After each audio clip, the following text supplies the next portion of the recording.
Yan po yung DIY natin na battery charger.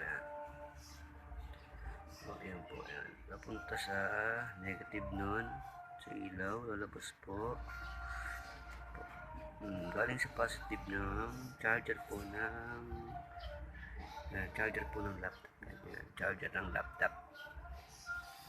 Yan. Positive niya. Pasok sa positive ng pinaka-ilaw natin. 12 volts po yun. Tapos, kumukurap-kurap. Isipin po nag-charge yan. Napasok po yung negative doon. Si-series natin sa ilaw. Kumbaga ito yung pinaka natin na pag lumakas ng ilaw niyan.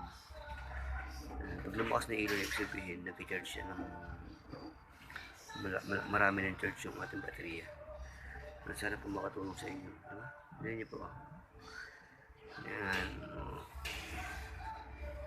Yung battery ng laptop para sa charger ng baterya ng motor. Yun.